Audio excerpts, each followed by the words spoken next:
하나님은 어린 아이가 하나 태어날 때마다 그 아이의 미래에 한 표를 던지신다, 그런 말이 있어요. 한 사람이 태어나서 살아갈 동안에 하나님은 그 아이에 대한 관심을 갖는다는 거죠. 기대와 관심.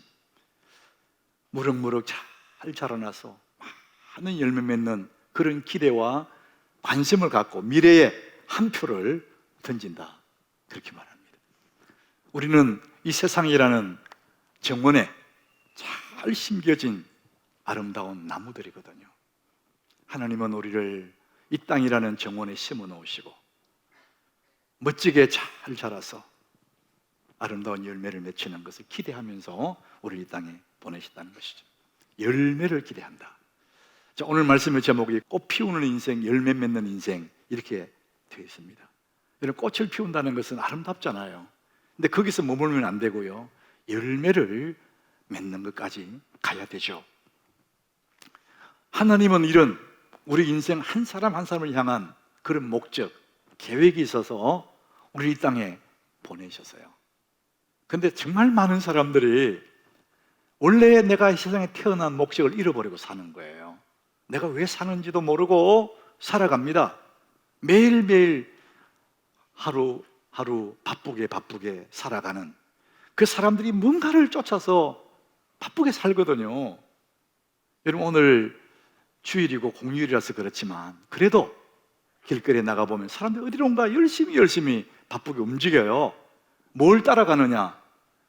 여기 보면 세 가지입니다. 세 가지. 첫 번째는 이익을 따라서 사는 겁니다. 자기에게 이익이 생기면 어디든지 가고 무슨 일이든지 하는 게 사람이에요.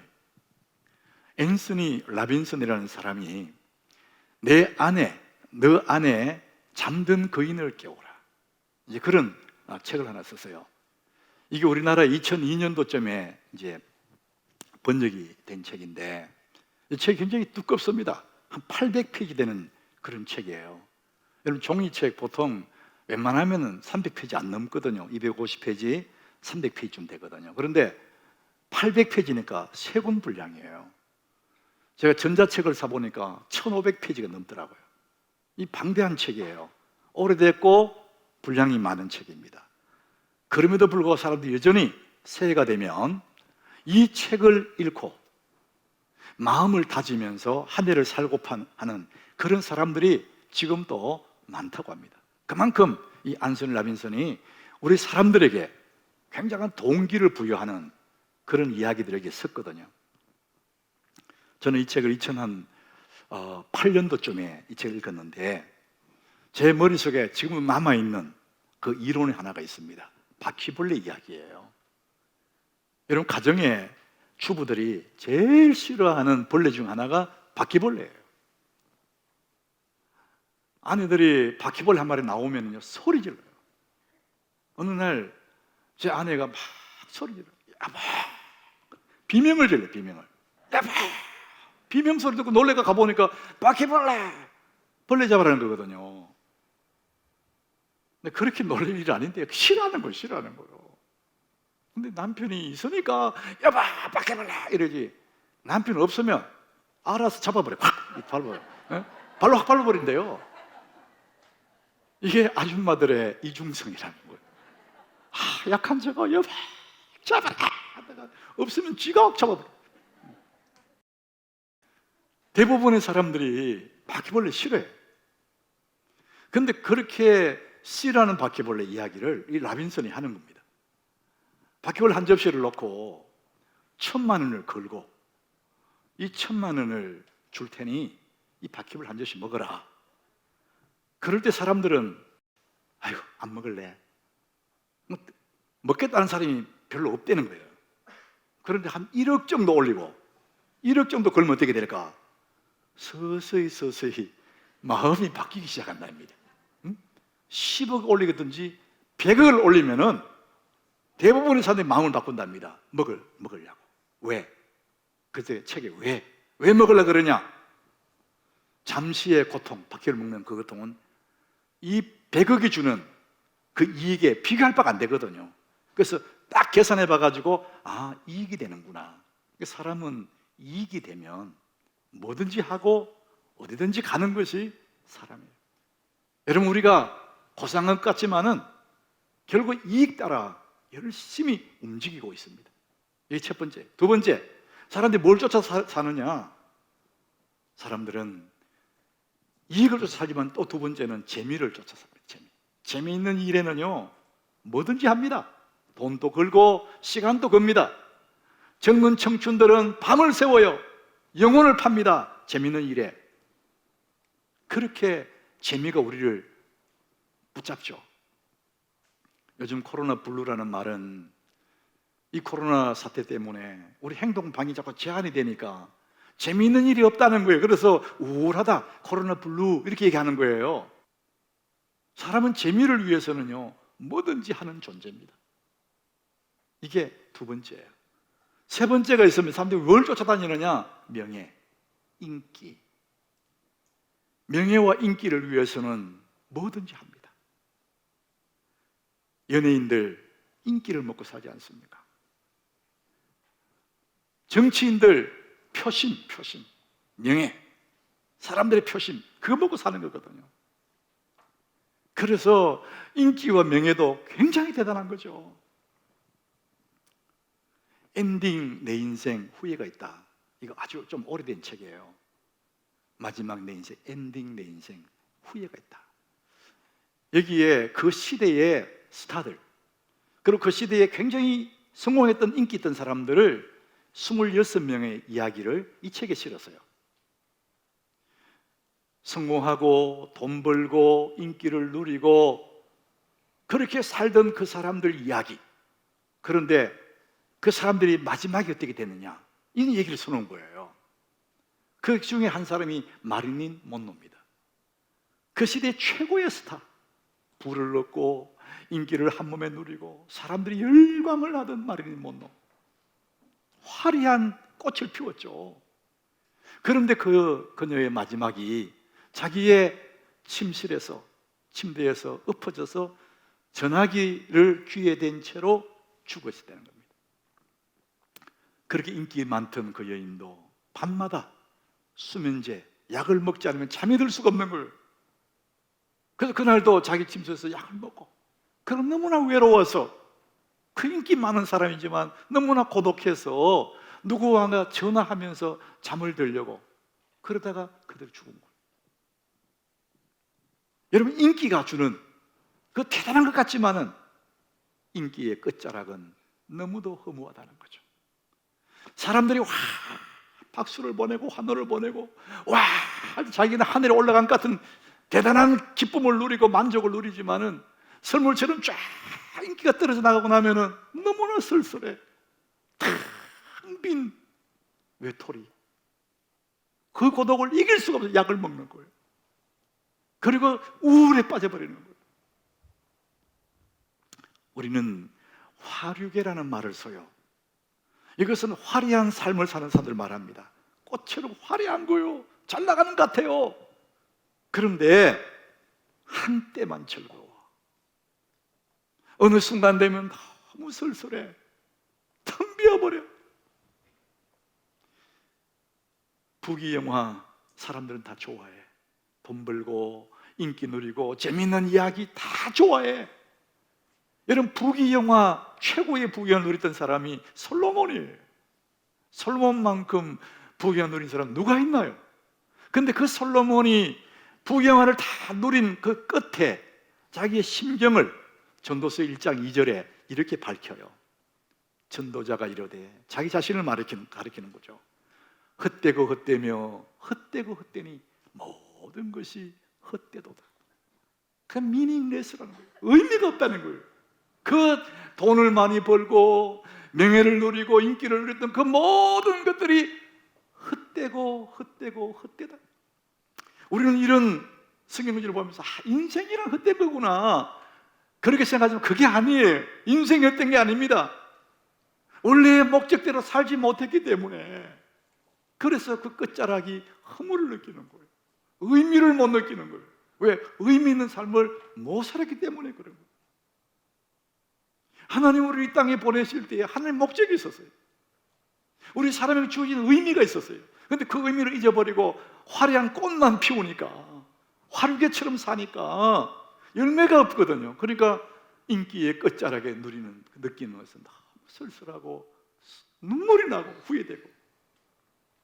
사랑하는 여러분, 여러분들 지금 무엇을 위해 사십니까? 바쁘다 그러고 열심히 사는 것 같은데 결국은 세 가지입니다, 여러분. 돈, 재미, 인기, 명예. 이거거든요. 여러분, 그것이 나쁘거나 잘못됐거나 죄도 아니에요. 그러나 그것이 우리 삶의 목적은 아닙니다, 여러분. 성공이라는 꽃을 피워야지. 그리고 거기서 머물면은 아무것도 아니라는 것이죠. 한 단계 더 나가야 된다는 거예요. 꽃 피우는 인생이 있고 열매 맺는 인생이 있다는 것입니다. 자, 오늘 우리 본문 14절에 보니까 한 여인이 나오는데, 이 여인을 한번 보십시오. 두아디라시에 있는 자색 옷감 장사라 그랬어요. 그냥 우리는 자색 옷감 장사, 이 한 단어만 봐도 이 사람이 비범한 사람인 걸 알게 돼요. 하나님을 섬기는 루디아라 하는 한 여자가 있다. 이 두아디라시에 루디아라는 사람이, 이 사람이 뭐 하는 사람이냐면은 자색 옷감 장사라는 거예요. 그 당시에 자색 옷을 입는 사람들은 상류층 사람들이에요. 자색 옷을 입고, 이게 왕족들이나 상류층 사람들만 자색 옷을 입어요. 그 얘기는 뭐냐, 이 장사는 루디아라는 이 사람은 굉장히 상류층의 사람이라는 거예요. 많은 부를 누리고 있고 명예를 누리고 있는 사람이라는 겁니다. 자, 그런데 이 여자가 돈 많이 벌어서 큰 집 짓고 잘 먹고 잘 살았다. 그럼 그녀는 꽃만 피는 인생이에요. 그리고 열매 없는 인생이 됩니다. 그 또한 마지막에 meaningless, 헛되고 헛되다, 그걸 느끼게 될 겁니다. 그런데 이 여인은 자주장사하고 상류층 사람들과 교류하고 많은 부를 누렸지만 거기서 끝나지 않고 열매 맺는 삶으로 나가는 것을 성경은 우리에게 보여주고 있습니다. 우리를 이 땅에 하나님 왜 보내셨느냐? 요한복음 15장 1절에 하나님의 의도가 있습니다. 예수님이 친히 하신 말씀이 나는 참 포도나무요 내 아버지는 농부다 그랬어요. 하나님을 농부로 비유했습니다. 여러분, 농부의 마음은 한 가지밖에 없어요. 그 다음 절에 보면 농부의 마음을 기록합니다. 가지에 붙어있지만 열매 없는 가지는 잘라내는 겁니다. 그러나 열매 맺는 가지는 더 맺게 하기 위해서 그 가지를 잘 돌봐주시는 거예요. 깨끗하게 주시는 거예요. 농부의 마음은 그 나무에 열매 맺는 것, 포도에 주렁주렁 열매 맺는 것이 농부의 마음이고 기쁨이고 그것을 기다리고 있는 것이죠. 세상이라는 정원에 우리 심겨진 포도나무와 같습니다. 꽃만 피우고 성공하고 잘 먹고 잘 살고 그 농부의 마음과 어긋난 거죠. 그래서 하나님은 오늘 이 본문에서 루디아라는 한 여인을 통해서 우리의 삶을 어떻게 살아야 되는지를 보여주고 있습니다.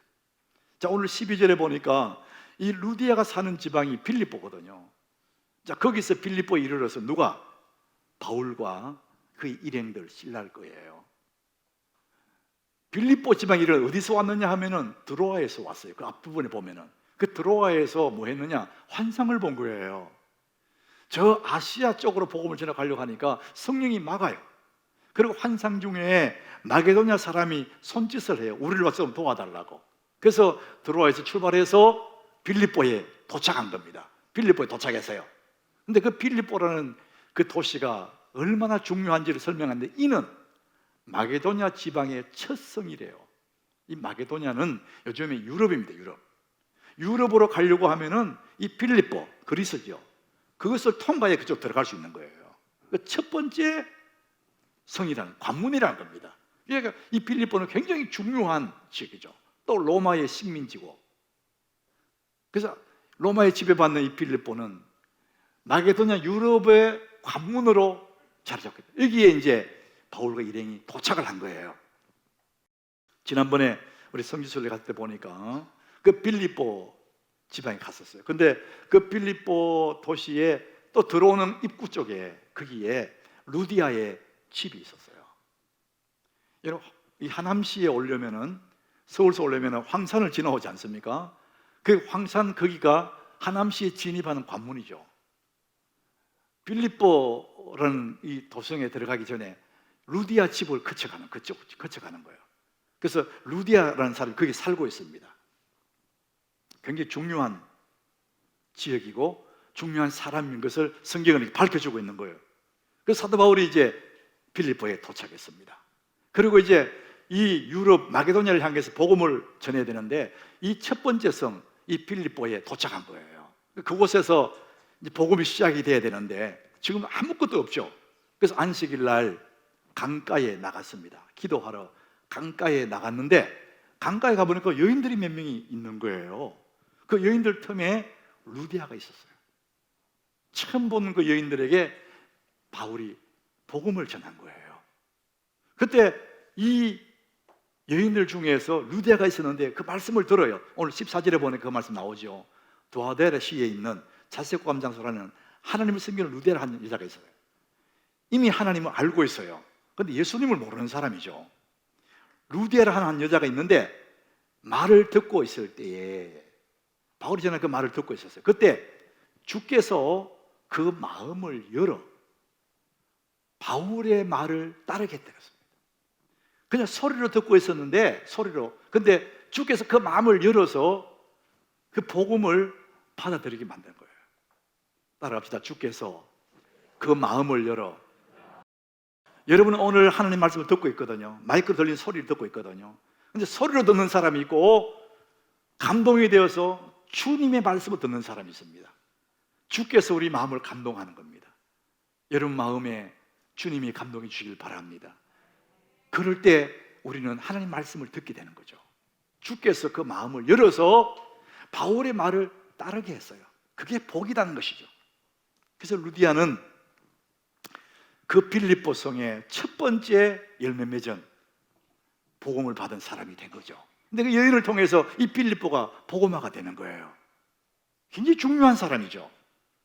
이 루디아는 그야말로 상류층의 사람이고 그 시대에 요즘 말로 하면은 실크나 울 같은 고급 원단을 취급하는 큰 보물상을 했던 사람일 거다 이렇게 보는 거예요. 그래서 로마의 지배에 있는 곳이니까 더욱더 로마의 상류층과 교류하는 부와 권력과 이것도 다 가진 사람이 루디아라는 것이죠. 근데 이 루디아가 이방인 여자인데 예수의 복음을 듣고 첫 번째 열매가 된 거죠. 그리고 그 가정을 다 예수 믿게 만드는 거예요. 만약에 이 여인이 돈 많이 벌어서 상류층 사람들과 어울리고 재미있게 흥청망청 잘 먹고 잘 살았다 그러면은 아무것도 아니죠. 근데 이 여인은 예수의 말씀을 듣고 복음을 듣고 예수를 믿고 그래서 새로운 인생을 살게 되는 거죠. 지금까지는 화려한 꽃을 피웠다면 이제는 열매 맺는 삶으로 살아가기 시작합니다. 열매 맺는 인생. 따라합시다. 열매 맺는 인생. 여러분 꽃도 화려하지만 더 중요한 꽃의 목적은 꽃이 최종 목적이 아니잖아요.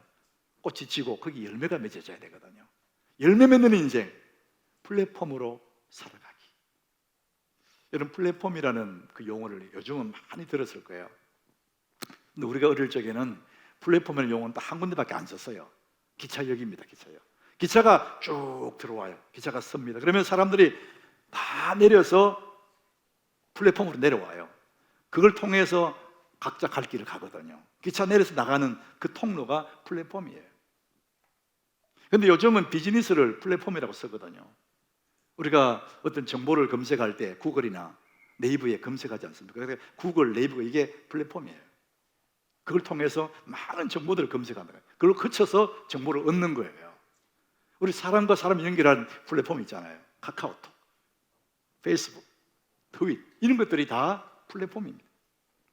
그래서 요즘 이 플랫폼이 굉장히 발달한 이 시대이기 때문에 비즈니스, 여러분 사업하는 사람들 옛날처럼 오프라인으로 가게 크게 열어서 거기만 하는 것이 다가 아닙니다. 이제는 더 많은 거래는 온라인에서 거래가 되는 거예요. 왜? 플랫폼이 굉장히 발전되어 있기 때문에.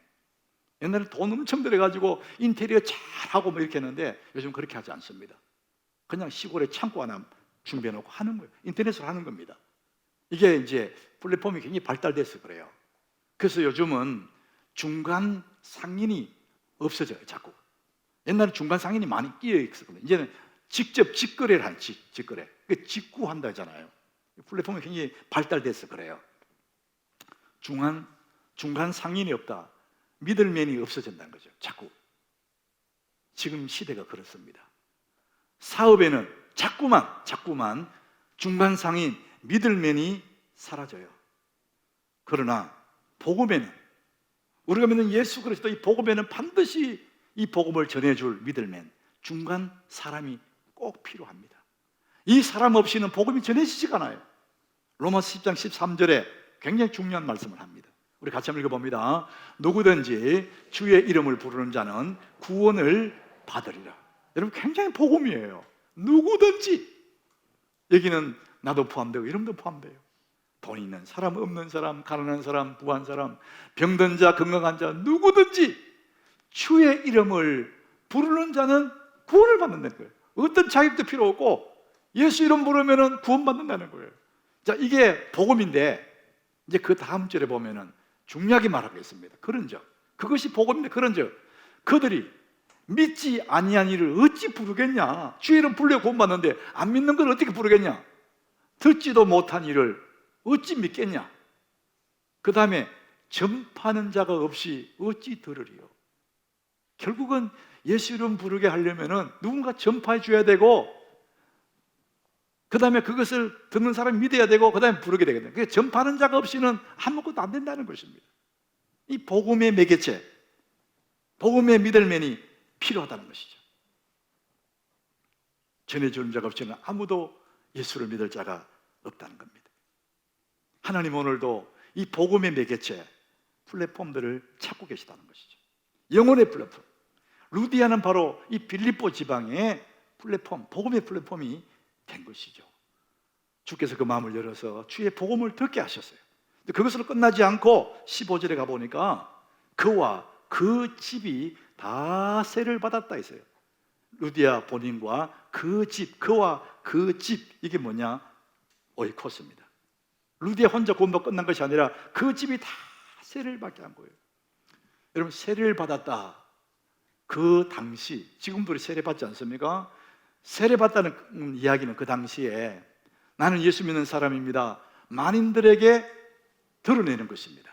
커밍아웃 하는 거죠. 지금은 예수 믿는다고 드러낸다고 해서 손해될 게 아무것도 없어요. 그런데 그 당시에 핍박받던 시대이기 때문에 내가 예수 믿는 사람입니다 드러내면 많은 부분에 손해를 봅니다. 그럼에도 불구하고 나는 예수 믿는 사람이 드러내는 그 셀레브레이션이 뭐냐? 세례받는 거예요. 그래서 세례받아서 구원받는 것이 아니고 이미 믿는 예수를 세례받음으로 만인들에게 드러내는 신앙을 고백을 하는 것입니다. 이게 중요한 것이죠. 본인이 세례받았고 그 집이 다 세례받았습니다. 자, 그러면은 세례받음으로 끝났느냐? 쓰기에 보니까 그와 그 집이 다 세례를 받고 끝, 이게 아닙니다. 그 다음에 중요합니다. 우리에게 청하여 이르되, 바울과 신라에게 청하여 이릅니다. 루디아가 만일 나를 주 믿는 자로 알거든 우리 집에 들어와서 유하라, 우리 집에 사십시오, 밥 한 그릇 먹고 가십시오, 그 말이 아니에요. 우리 집에 유하라 하고 강군하여 머물게 하니라. 머물게 한 거예요. 우리는 이 구절을 보면은 왜 그렇게 했을까? 의미를 잘 몰라요. 고마우니까 점심 한 그릇, 밥 한 그릇 대접해서 보내겠지, 이렇게 생각하지만 이 구절 보면 그게 아니거든요. 우리 집에 유하십시오, 머무십시오. 그 강하게 머물게 만든 겁니다. 이게 뭐냐? 자신의 집을 복음의 현장으로 만들어버린 겁니다. 가정교회로 만들어버린 거예요. 그게 복음의 플랫폼으로 내놨다는 것입니다. 이걸 더 정확하게 우리는 40절에 16장 40절에 가보면은 이제 알게 됩니다. 이 두 사람이 누구냐면은 바울과 실라죠. 옥중에 갇혔다가, 예수님 때문에 옥에 갇혔다가 찬송 부르고 기도하다가 밤에 옥문이 막 흔들리고 착고가 풀리고 거기서 나왔거든. 옥에서 나왔거든요. 옥에서 나와서 어디 갔느냐? 루디아의 집에 가요. 근데 루디아의 집에 갔는데 더 이상 루디아의 집이 아니라 그 가보니 누가 있었느냐? 루디아의 가족이 있었던 것이 아니고 형제들을 만났다 이렇게 말합니다. 형제, 주 안에 있는 예수 믿는 사람들. 루디아의 가정은 이제는 예수 믿는 사람들이 모여서 예배하는 가정교회가 돼버린 거예요. 그래서 거기 가서 형제들을 만나서 위로하고 떠나갔다는 겁니다. 루디아는 자기 혼자 예수 믿었다가 온 가족이 세례를 받게 만들고 자기 집을 가정교회 플랫폼으로 내놓았어요.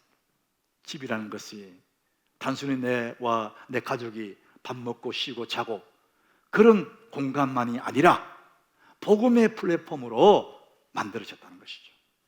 얼마나 큰 복입니까? 사람들이 자기 집에 소그룹 모임, 목장 모임 하는 것도 꺼려하는 이유가 청소해야 되니까 충분히 이해는 돼요. 근데 여러분, 더 좋은 것은 여러분의 기가하는 그 공간이 복음의 플랫폼이 된다면 더 좋은 열매가 맺게 될 것입니다. 이 루디아의 가정이 이제 그렇게 된 거죠. 우리는 몸이 좀 이상해서 병원 가면 의사가 그렇게 위대하게 보여요. 의사가 뭐라고 말할까? 너무 가슴 조마조마하잖아요. 제일 의사에게 듣고 싶은 소리, 괜찮아요. 그거 듣고 싶거든요. 괜찮습니다. 그거 듣고 싶어요. 제가 몇 년 전에 3개월을 가슴 조이면서 그런 세월들을 보냈어요. 누구에게도 말 못하고. 그래서 큰 병원에 몇 군데 가서 의사의 소견을 듣고 CT를 찍고 MRI를 찍고, 그리고 날짜 잡아서 이제 그 전문의에게 이제 그 결과를 들으러 가는 날, 제 마음이 조마조마조마. 그리고 의사 앞에 앉았는데 그 의사 입만 쳐다봐. 의사가 뭐라 그럴까? 의사가 차트를 보고 그 사진을 이렇게 나름대로 검토를 하고 난 다음에 나를 보면서 한마디 하는 거예요. 괜찮습니다. 야, 나는 그 말 너무 듣고 싶었거든. 듣자 말자 감사합니다 밖으로 나와버렸어. 그 다음에 물어봐야 되는데 왜 이런지 물어봐야 되는데 다 까먹어버렸어. 너무 듣고 싶은 소리, 괜찮습니다. 여러분, 우리가 인생의 길목에서 기막힌 일을 만나거든. 삶의 벼랑 끝에 막 서 있는 것 같고 밤에 잠도 안 오고 이런 일을 만날 때, 여러분, 그런 사람들이 얼마나 많습니까? 우리 주변에. 이제 그런 사람들에게 우리가 기도하고 예수 이름으로 예수 믿으면 괜찮습니다, 이런 그런 말을 선포해 줄 수 있는 사람은 예수 믿는 사람 외에는 아무도 없습니다. 세상의 어떤 논리로도 그 문제는 안 풀어지거든요. 그러나 여러분, 예수의 이름은 모든 인생 문제의 답인 줄 믿으시길 바랍니다. 100가지 인생 문제의 답은 하나입니다. 예수입니다. 여러분, 기막힌 상황이 있다 할지라도 예수 믿으면 괜찮아요. 그 문제에서 나올 수도 있고 그 문제 이겨낼 수도 있고 새로운 길로 갈 수도 있고, 예수님은 길이지 않습니까? 내가 길이다. 모든 길은 예수님입니다. 예수님이 플랫폼이지 않습니까? 여러분이 기도하고, 정말 기도하고 그 사람이 가서 당신 예수 믿으면 괜찮습니다, 이를 선포해 줄 때 그 사람은 예수 때문에 자유를 누리게 되고 새로운 길을 가게 되는 것이죠. 세상에 누가 그 사람에게 괜찮습니다 말해줄 사람 아무도 없습니다. 예수 외에는 답이 없는 것이죠. 예수님이 진짜 우리 인생의 플랫폼입니다. 요한복음 10장 10절에 예수님이 친히 하시는 말씀, 도둑이 오는 것, 원수 마귀를 얘기하는 거예요. 도둑이 오는 것은 도둑질하고 죽이고 멸망시키는 것뿐이다. 그러나 내가 온 것은 양으로 생명을 얻게 하고 더 풍성히 얻게 하려는 것이라. 예수님이 이 땅에 오신 이유가 뭡니까? 우리로 하여금 생명을 얻게 하는 생명. 예수 믿으면 구원받지 않습니까?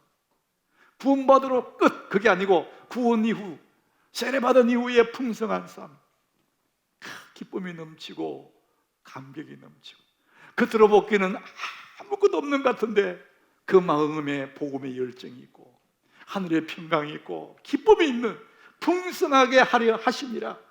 사랑하는 여러분, 꽃 피우는 인생이 있고 열매 맺는 인생이 있습니다. 이 세상 정원에 하나님 우리를 심으셨는데 왜 심으셨습니까? 꽃만 피우고 지라고 한 게 아닙니다.